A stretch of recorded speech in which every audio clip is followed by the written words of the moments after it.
రామ్ గోపాల్ వర్మని కొట్టాలి, తిట్టాలి, ఒక్క పూటైనా జైల్లో వేయాలి, అప్పుడు మానసికంగా తృప్తి పడతామనుకునేటటువంటి వాళ్ళు అనేక మంది ఉంటారు తెలుగుదేశం అభిమానులు. వాళ్ళ కోరిక తీర్చడం కోసం కేసుల మీద కేసులు పెట్టడం తప్పించి క్లారిటీ ఏముంటుంది? ఇప్పుడు మొన్న పెట్టినటువంటి కేసులు చివరికి కోర్టులో ముందస్తు బెయిల్ వచ్చింది, విచారణ ఎదుర్కోమంటే విచారణ ఎదుర్కొన్నాడు. ఏమని అందులో ఫోటోలు మార్ఫింగ్ చేశాడు. ఇవాళ ఎన్నొస్తున్నాయి సోషల్ మీడియాలో ఫోటోలు మార్ఫింగ్, ఎంత చిత్ర విచిత్రంగా చేస్తున్నారు. వైఎస్ఆర్ కాంగ్రెస్ పార్టీ వాళ్ళ మీద ఎన్ని చేయట్లేదు, మరి దీని మీద ఎవరైనా కేసులు పెడుతున్నారా? అప్పుడు దాని మీద అన్నటువంటి కేసు పెట్టారు, వెరీ గుడ్, నెంబర్ 1. దాని మీదన ఎలాగో విచారణ ఎదుర్కొన్నాడు, అయిపోయింది.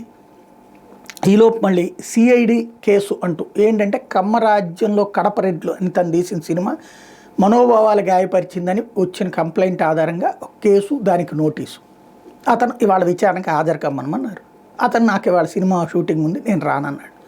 కాబట్టి రేపు మాపు సిఐడి వాళ్ళు అరెస్ట్ చేసి గబక్కని తీసుకొచ్చి జైల్లో పెడతారా? ఇది నెంబర్ 1. ఇప్పుడు దాని మీద అతను ఆటోమేటిక్గా కోర్టుకు వెళ్తాడు, దాన్ని స్టే అడుగుతాడు, ఇది క్వాషా లేకపోతే ముందస్తు బెయిలా అడుగుతాడు ఆటోమేటిక్గా.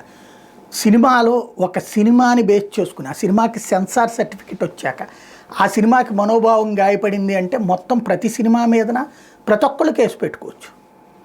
అసలు ఇవాళ ఉన్న పోటీలు అయితే ఈ అభిమాని ఆ హీరో మీద, ఆ అభిమాని ఈ హీరో మీదన కూడా కేసులు పెట్టచ్చు. దాన్ని బేస్ చేసుకుని కేసులు రిజిస్టర్ చేసి ప్రత్యేకించి నోటీసులు ఇస్తారు ఎవరైనా? మామూలుగా వేధించవచ్చు, తప్పేం లేదు. అదేది కరెక్ట్ అయినటువంటి పాయింట్ని పట్టుకుని, కరెక్ట్ అయిన కేసును పట్టుకుని చిత్ర విచిత్రమైనటువంటి కేసులు పెట్టుకోవటం వల్ల సరే మానసిక సంతృప్తి పరచడం తప్పించి ప్రయోజనం ఏమైనా చేకూరుతుందనేదే సందేహం.